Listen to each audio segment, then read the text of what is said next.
News में आजकल एक ही हेडलाइन डोमिनेट कर रही है, lay off. Meta, Microsoft, Amazon, alphabet, Spotify, Yahoo, Twitter, zoom और अभी गूगल इंडिया ने भी ले ऑफ किए हुए हैं। 5 से 20% लोगों को पिंक स्लिप दी हुई है। लिस्ट ये बढ़ती जा रही है। ये हो क्या रहा है और ये क्यों हो रहा है? Hello everyone, my name is Chandra Prakash Joshi. Very welcome to iExamBee, the only platform that makes your preparation 50% faster. ये ले ऑफ्स क्यों हो रहे हैं, ये समझने के लिए 3 मेजर थ्योरीज हैं। सबसे पहला, कंपनीज बुरे वक्त के लिए खुद को तैयार कर रही हैं। रिसेशन आने वाला है and companies want to be as nimble as possible. Second theory यह है कि टेक कंपनीज इसलिए ऐसा कर रही हैं क्योंकि वो ऐसा कर सकती हैं। इनमें से अधिकतर कंपनीज के पास तो ह्यूज कैश है और रिसेशन अगर आता भी है तो ये कंपनीज आसानी से इसके आगे निकल जाएंगी। लेकिन फिर भी ये ले ऑफ्स कर रही हैं क्योंकि कंपनी के प्रॉफिट को बढ़ाने के लिए कुछ लोगों को नौकरी से निकालना बहुत आसान है, नुकसान बहुत कम है। चलिए, इससे पहले कि हम दोनों थ्योरीज को गहराई से समझें, हम बात करते हैं एम्प्लॉइज को होने वाले नुकसानों पर।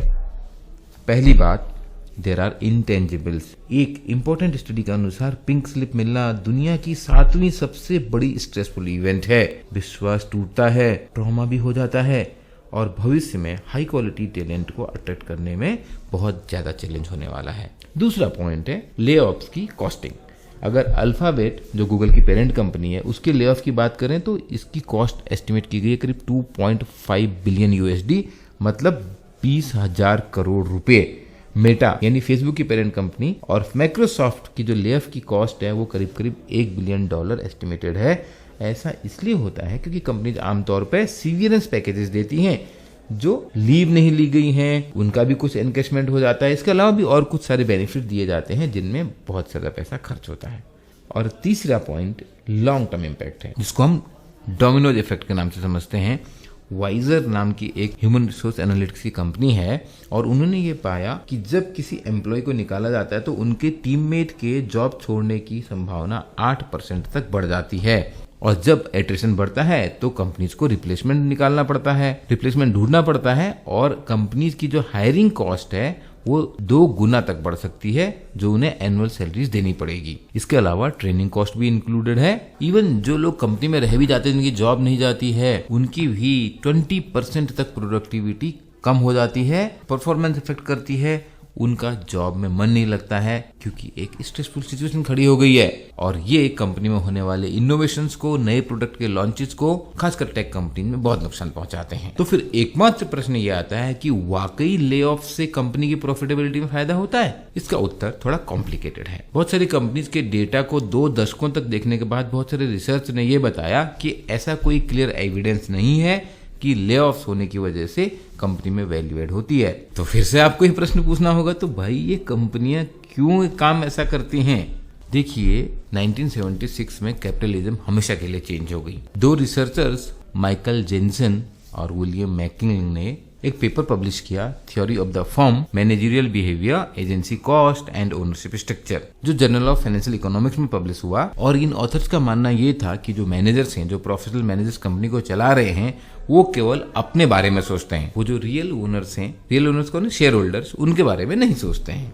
और लोगों ने इन पेपर को नोटिस, खासकर वो CEO जो केवल अपने अधिकार पे आज तक स्टैंप लगाने में लगे हुए थे, उन्होंने कसम खा ली कि अब हमारा सबसे इंपॉर्टेंट ऑब्जेक्टिव है शेयर होल्डर्स की वेल्थ को मैक्सिमाइज करना। और 2 सबसे महत्वपूर्ण CEO इसमें आए, कोको कोला के रॉबर्टो गोइजुता और जनरल इलेक्ट्रिक के जैक वेल्च। बहुत बड़ी कंपनीज, दोनों ने 1981 में चार्ज लिया और चीजों को सचमुच बदल के रख दिया। केवल और केवल फोकस रहा शेयर होल्डर्स वेल्थ पे। शेयर धारक पूंजीवाद का युग शुरू हो गया। और शेयर होल्डर्स किस बारे में सबसे ज्यादा चिंता करते हैं? शेयर प्राइस के बारे में।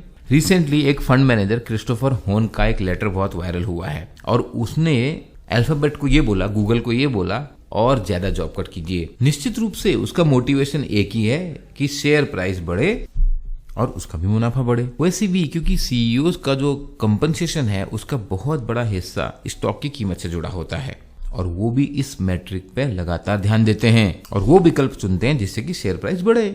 बट ये अदूरदर्शिता है, शॉर्ट टर्म विजन है। जो ले ऑफ्स हैं वो एक ऑप्टिकल इल्यूजन क्रिएट करते हैं एफिशिएंसी का। लॉन्ग रन में इससे कोई फायदा नहीं होता।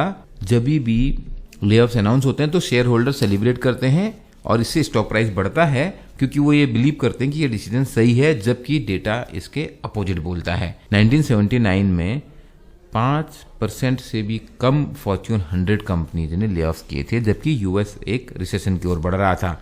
बट 1995 में ऑलमोस्ट 45% कंपनीज ने ले ऑफ किए, एम्प्लॉयज को पिंक स्लिप पकड़ाई, क्योंकि सीईओ को सिंपली लग रहा था कि एक रिसेशन आने वाला है, जबकि रिसेशन एक्चुअल में आया ही नहीं। और ये प्रैक्टिस आज तक भी चल रही है। यहाँ पर मैं कोट करता हूँ स्टैनफोर्ड के प्रोफेसर जेफरी पेफर को। वो इसको एक सोशल कॉन्टाजियन बोलते हैं।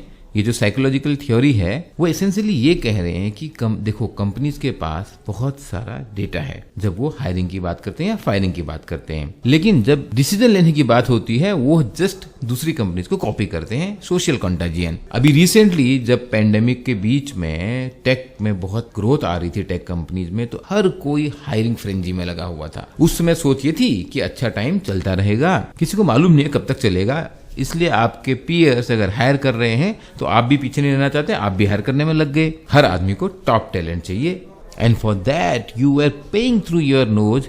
हर आदमी एक ही प्ले बुक से नोट्स ले रहा था, उनके पास कोई मार्गदर्शन तो था नहीं, बस केवल दूसरों की नकल चल रही है।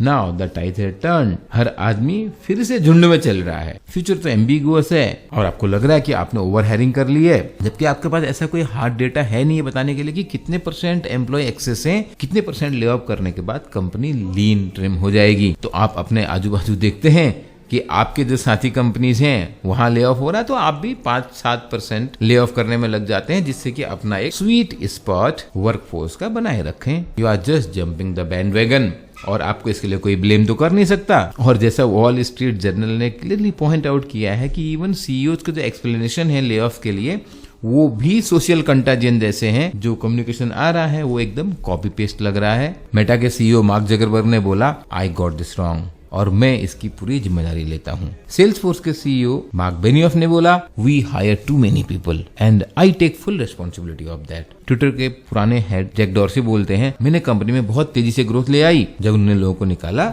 मैं उसके लिए क्षमा चाहता हूँ। लेकिन ध्यान देने की बात यह है, ये जो टेक जायंट्स कंपनीज बोल रही हैं, ये कंपनियां कोई वित्तीय संकट में नहीं है, बट वो ज्यादा पैसा बनाना चाहती हैं। सो देयर यू गो, इन लेऑफ्स के पीछे रहस्य है शेयर होल्डर्स कैपिटलिज्म, शेयरधारक का पूंजीवाद एंड सोशल कंटाजियन, सामाजिक व्यवहार, एक दूसरे की नकल। आपके लिए टेक अवे ये है कि अगर आपको सच में ले ऑफ से डर लगता है, बहुत सारे लोगों को नहीं लगता है, लेकिन अगर आपको ले ऑफ से डर लगता है तो आपके पास अपॉर्चुनिटी है। प्राइम मिनिस्टर मोदी ने इस साल 10 लाख गवर्नमेंट जॉब अनाउंस करी हुई हैं। आपको ये वीडियो समझ में आया? आपके कोई प्रश्न है या आपके कोई कमेंट है, प्लीज कमेंट करके बताइए। Keep learning 50% faster at exam भी। Thank you.